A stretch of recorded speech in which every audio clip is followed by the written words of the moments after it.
Right? Right? Of course. It lasts hundreds of years, has been found all over the globe, even in the depths of the Mariana Trench. However, what if we could make it work in our favor? Here to discuss how she has hacked plastic is founder and CEO of TIPA, Daphna Nissenbaum, in conversation with Isabel Hilton from China Dialogue. Welcome to the stage.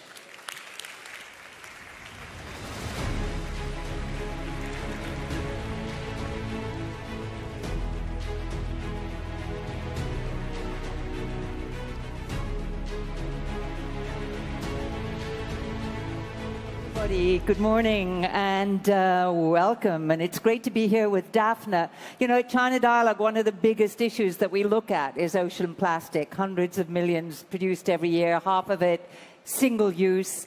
8 million tons go into the ocean every single year. So anyone who has a plan is very welcome. So Daphna, tell me about the product first. Okay. So at TIPA, we have developed a product that is equal to plastic in terms of all the properties, the good properties of that plastic brings.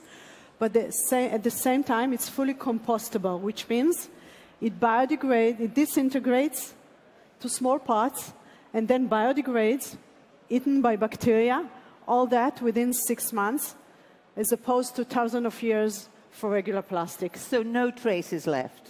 No. That's really interesting because, you know, there's a lot of confusion about plastics, and I think people are deeply, and rightly so. There are so many different kinds. Some of them are recyclable, some of them are not. It depends what dyes you use.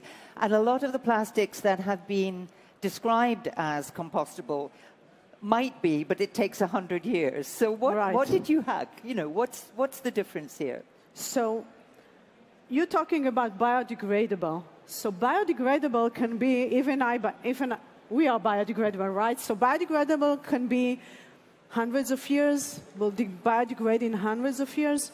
When we say compostable, it means within 6 months. All the process has to end within 6 months. Now, in order for us to say that the package is compostable, we have to get all the certificates. Otherwise, we cannot claim that. Okay? And the basic idea of our product was to develop a package that the end consumer can treat as organic material, can treat as organic waste. So whatever I do with my apple residuals or with the orange peel, I'll do the same with the package. So the package will go with the organic waste to the organic waste stream and decompose together with the organic stream and become a soil or a fertilizer. The same thing as organic material, and that's a big difference, because our packages will be discarded with your kitchen residuals. Okay? So I can put it in my kitchen compost bin and not have to fish it out 6 months later. Yeah. No, it will be biodegraded within less than 6 months. Fantastic. Does that mean, I mean, without asking you to expose your trade secrets, does that mean that this has nothing to do with the petrochemical production chain? No. It doesn't mean that. We focus, at TIPA, we focus on the end of life of the package. What happens to the package after we use it? Sometimes we use it 1 day, 2 days, 5 minutes, maybe 2 months, maybe 6 months. But after we use it, it goes someplace. This someplace is probably landfill or the sea or other places and stays there for years and years. And when I say years, I mean thousands of years, maybe 500 years. It doesn't really matter. So at TIPA, we focus at the end of life of the package. What happens to the package after we use it? So today, the recycling rates are 9%.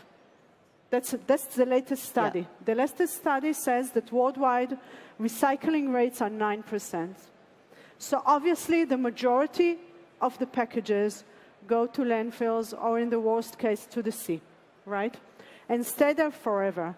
So at TIPA, we actually developed a solution that solves that, the end of life. Our packages will go to the organic waste stream and decompose within 6 months. Now, when I say a package is not a bag. There's a big difference between a bag and a package. So explain. Okay, so if you go to the supermarket and you have a bag, so you take the bag, you go home, you use it maybe 5 minutes, half an hour, and that's it.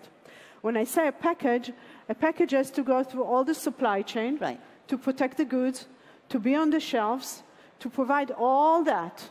And that's part of the wicked problem of plastic, because we need them. And they have a lot of benefit. Right. So as the economy looks today, we will not be able to avoid packaging. We will continue using packaging for years now, right? But we developed a solution that actually brings all that good, okay? So we solved the supply chain, we solved the shelf life, we solved the end consumer benefits from packaging, and the brands benefit from packaging. But after we use it, it's fully compostable. Okay, so it's fully compostable to begin with, but it's fully compostable. Okay, so it actually disappears. So we're solving all those piles and piles of plastic that don't go anywhere. You know that until today, in the last, let's say, 30 to 40 years, the world has manufactured 8.3 billion tons of plastic, 8.3 billion tons. The majority of it, like 75%, has been used only once. Only once. Today we recycle 9%. From those 9%, only 10% is recycled the second time.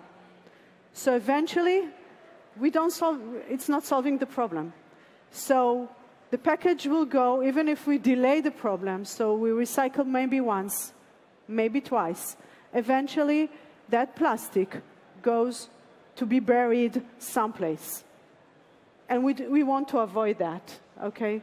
So we designed a package that goes into the compost system, which is a circular economy system. You can treat your packages as organic waste, as an orange peel, as apple residuals, as cucumber. You put it in the organic waste stream, it breaks down, and then the bacteria eats it, and you have a compost. So let's look at the obstacles. Is there any loss of function, is the first question. And the second question is, how does it compare cost-wise? Okay, very good questions. So first of all, at the beginning, we tackle the food industry because it's the most challenging industry, right? First of all, the food industry is the #1 contributor to plastic waste. So that's where we started. It's not easy there because packing milk is different from packing bread. And it's different from packing fresh produce, and it's different from packing granola bar. So we work by segments, and today we have millions of products out there in the market in several segments, and we provide the same shelf life, the same supply chain, the same machinery through all the supply chain, okay? So it's like Uber. We use existing supply chain, and we just put our materials on existing supply chain. So nobody has to change their factory? Nobody has to change nothing in the supply chain. So that's one thing. So the cost change, or the cost difference, comes from the cost of the raw materials, because we use totally different raw materials than conventional plastic. We have no conventional plastic materials in our solutions. So it's more expensive due to scale. And virgin plastic is spectacularly cheap. It's right, and that's wrong. Right. That's wrong, because we use it every place, and that's wrong. But when I talk about price difference, so we're more expensive currently, although pricing has been going down. So we're more expensive. But when I say more expensive, it's few cents, maybe 1 cent, maybe 2 cents, maybe 4 cents per package. Okay, so it's doable. It's not undoable, because if we want to change the world, we have to do that. Okay, so that would depend on one of two things, or possibly both. One is consumers being ready to pay a bit more. Right, consumers or brands. Right, and the other would be policy change. Right.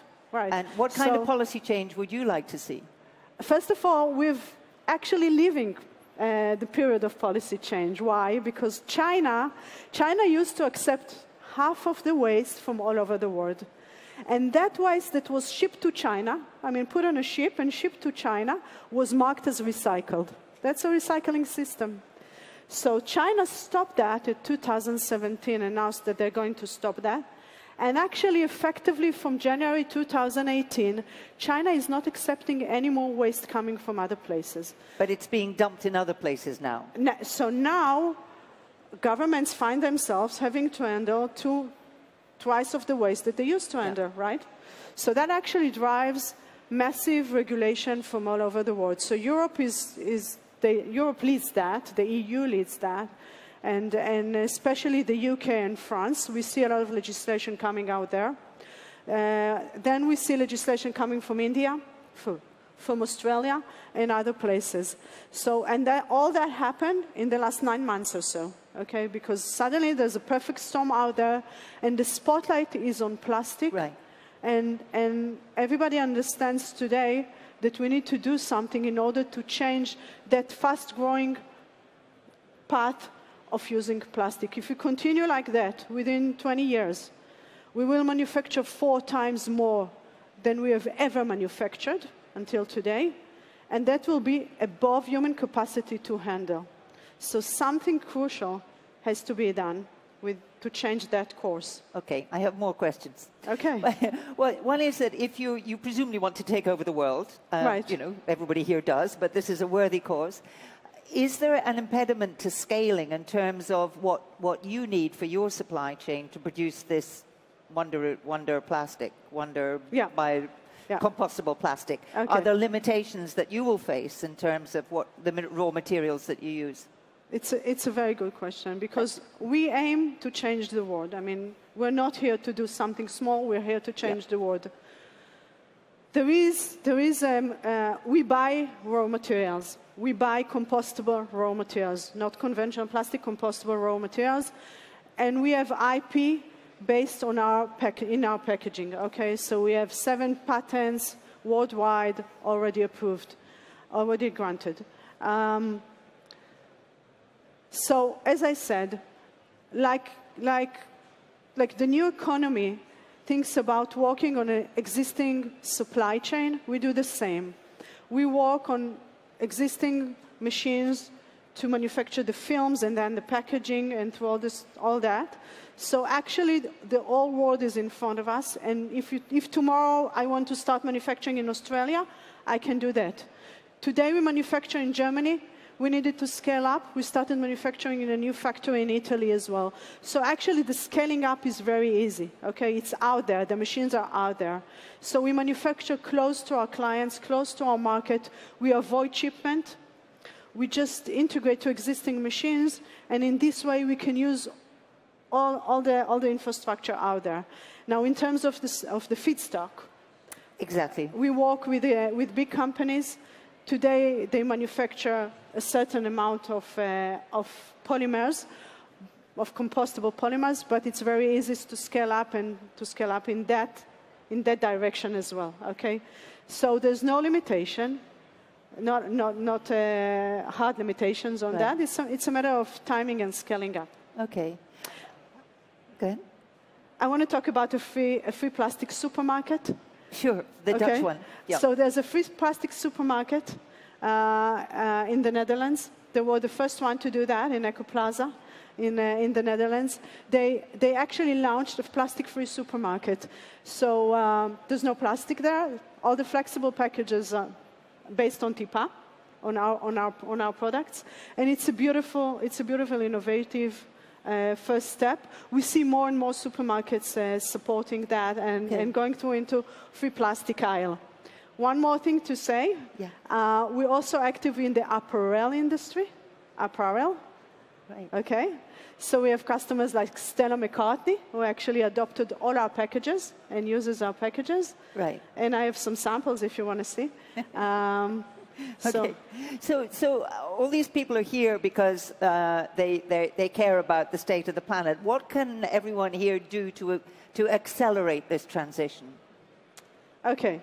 So first of all, if you are an end consumer, just ask your provider why are they using conventional plastic when there are other alternatives, equal alternatives. Okay.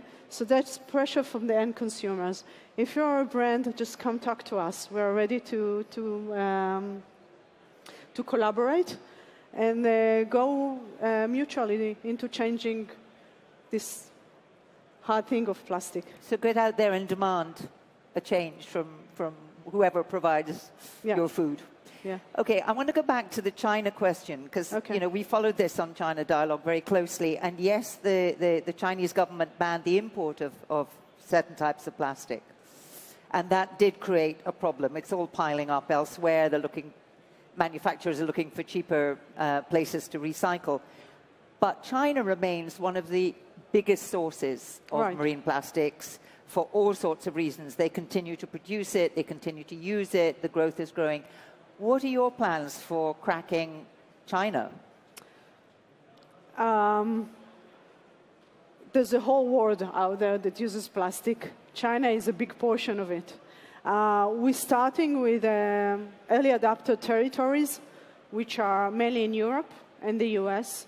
Second step will go to China. Okay, so we see our TIPA China starting to be active within 2 years' time. Currently, we focus in the UK and France and Netherlands and California. So those are early adopter territories, and then we'll scale up to other territories as well. So what obstacles do you see to this transition, and how long do you think it's going to take? The whole transition? I think it's going to take 2 years to build core territories that went all the way to changing conventional plastic into other alternatives. And then that will be easy to multiple all over the world. Support from the government is important because they drive changes as well. So support from the government is important, although we've been doing the change without the government as well, but that can really accelerate the process. So it really depends on legislation as well. Small part, not a big part, but... So we've been talking largely about food packaging. Is there anything that your product can't be applied to? Well, the first generation of products, yes. So to pack water, for example, or liquids for long shelf life, we cannot do that because that actually accelerates the biodegradation process. And a few others, like very sensitive to moisture. So the water vapor barrier is not the same level as conventional plastic, although we are very close. The next generation that's going to be launched next year, 2019, is already there. And do you find any pushback from brands? Because one of the things we see when we look at this issue is that brands are very attached to their colors, to their labels, to all this stuff that makes it really hard to recycle. Do you have the same problem? I mean, if you're in the supermarket, for example, do they insist on labels that make things more difficult, or? Well, they have their own branding, which of course we have. What we find with our clients that are willing and they want to put our logo on their packages. So we design the packages to their need, but they add TIPA's logo on the package, and that's actually very good for us. And we build a brand this way. So people today, we get emails from people that say, "Hey, we saw your packages here and there. Can you provide to us as well?" So that's it's a very good sign for us. I read that you got into this because you had an argument with your children. Right. So how's that going? Are your children happy now? No, because I travel all the time. But yeah, I think that's how it started, from a need. They'll thank you in the end. Thank you. That's all we have time for. Thank you.